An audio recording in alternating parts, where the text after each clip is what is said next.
So, let's move on to what we got this week. So I heard that this week there was some dialogue a few weeks ago where Tony Khan went off on the WWE. I think it was with Nick Khan, and there was a request on the WWE's part to get Billy Gunn for Monday Night Raw in Brooklyn, and Tony Khan accused WWE of tapping up his talents, and that's why that he would not like he normally would, but that's why on this occasion they could not have Billy Gunn. So the plan for Monday is to go in for the DX reunion. Billy Gunn, they want. Yeah, Billy Gunn's not in it because Tony Khan has basically gone off on WWE and accused them of doing something that I know they haven't done.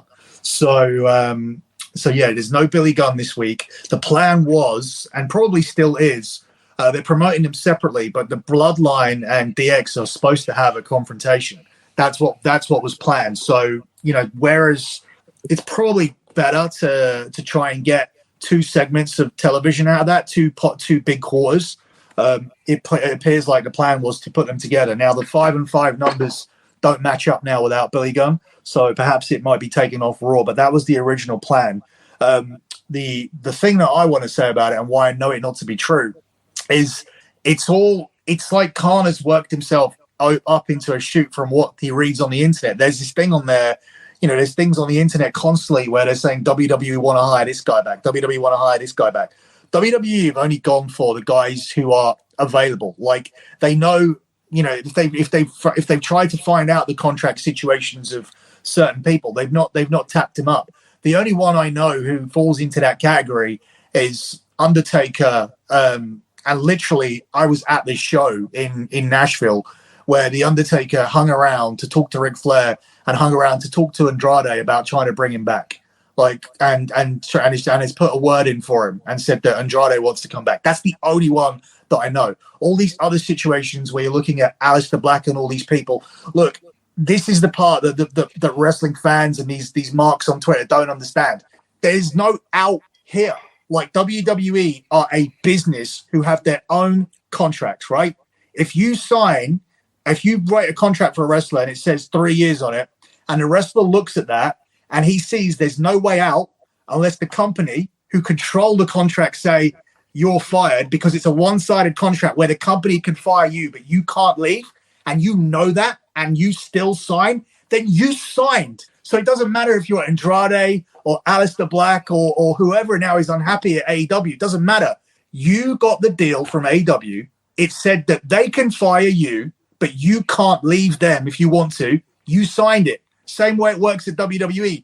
I don't understand why we have all these internet sites and all these these so-called journalists. We talked about this before last week, but when you weren't on, and Konnan brought up a good point that I wonder if anybody listening to this for future, and it makes perfect sense, is why don't these companies with these disgruntled guys, like these high contract guys with big numbers and everything, why don't they start discussing trades?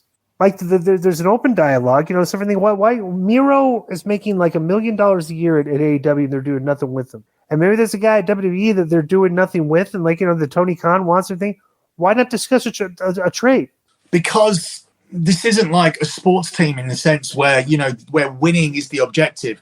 These are characters in a TV show where there is marketing and development behind all of them in terms of action figures, posters, pay-per-view programs, video games.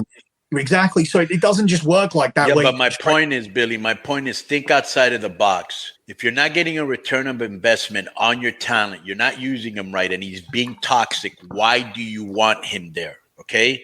My whole thing is if somebody's giving me shit, I'm going to sit him down and freeze him. That's all there is to it. I think a better way to move forward would be go on, sorry. But I'm just saying, why don't you just trade 2 disgruntled workers for each other and you get something back instead of losing talent or having talent disgruntled? Get him the fuck out of there and get somebody else that wants to be with you. Why can't you do that? Or another thing is, like I was just about to say, you implement the soccer system where, players go out on loan and they play for other clubs if they're not getting a game somewhere. So if you turn around and say, oh, hey, the Billy Gunn thing will be just you one night, and they say, oh, hey, we want Billy Gunn, and AEW go, well, that's our contracted property. We want $250,000 for you to borrow Billy Gunn and whatnot, or we want to get We want John Moxley to go up. As he says, he's not champion. We want Moxley to face Roman in a 3-month program. They could turn around and say, okay, well, we pay him $5 million a year, so we need to recoup $2 million. We want $2 million just to loan him out to you for 3 months. Like, that could be a way that it would work. But still, like, in the end, your property would need to return back to you. But I think that the main part is that I understand fans like have a lack of understanding, but when you're journalists like your Meltzers and your Saps and all these people, you should understand what people sign. There is like these wrestlers are happy. So it's this whole like victim mentality where if they're not booked correctly, then they should be allowed to go. Why? They knew when they signed there was a chance that they wouldn't be booked correctly. Miro knew, Aleister Black knew, Andrade knew. They knew that they were all going across with all of these other people, right? Just like, Saraya going over in the last couple of weeks. They all know, like, that this place is overloaded with other wrestlers. So why should they just be able to leave? Like, then no one put a gun to their head when they signed a 3-year contract, right?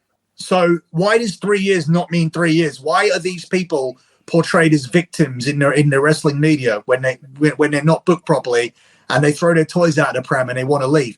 Everybody WWE picked up was available, and everybody who's in contract, WWE have not like communicated with in order to try and force them to leave. Like that's what I've been told, and there's no reason why I wouldn't believe it, because WWE contracts are even worse than AEW contracts, so they're not going to try and like get people to do this, that, and the other. It just doesn't make any sense. Like, but this is not what you see. This is not what you see by being written by these so-called journalists. Like, they're not saying any of this. They're not turning around and saying in soccer or anywhere else. This wouldn't even be in real sport. Nobody even be talking about this. Like, do you remember what a big deal it was? Do you remember how badly Conor McGregor, because he was contracted to UFC to do that one-off deal, Dana White got half of Conor's money for a fight he had nothing to do with. Do people not remember that?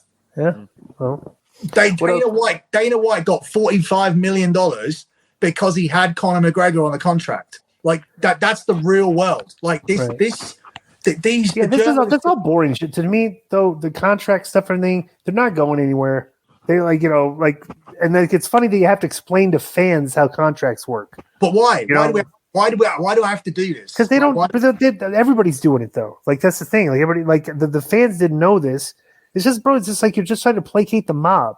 Oh, he should let him go. He should let him. It's like, no, that's not how it works. Well, it's not fair. It's like, right. These are the fans that try to tell me things about wrestling. These are the fans that try and tell you. I'm aware of that, but I'm not. But it doesn't bother me. You guys have been in the industry for what, 30, 40 years, and they're trying to tell you the color of the sky. But it doesn't bother me though. How does it not bother you? Because I don't respect their opinions. Like, I'm not saying there's like somebody's telling me something that I think they're right. It's like, I'm very confident in my knowledge of the wrestling business. Like, unless a mark can like pop me on something, like I've done this before. If somebody pops me on something like, hey, I didn't think that's a good idea, but it's like they're not telling me nothing I know. I don't know.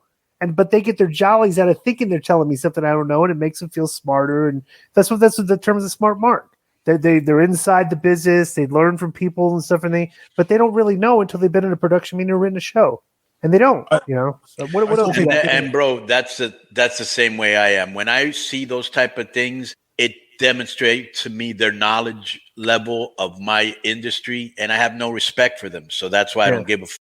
Yeah. But you're okay because you're popular. You're popular. Like Glenn's unpopular. Glenn is unpopular. So. Yeah, but he doesn't give a. But here's but like my whole thing is, I always say this, and it's true. It's true, Billy. For you to insult me, I must first value your opinion, and it starts right there, right, and it ends right there.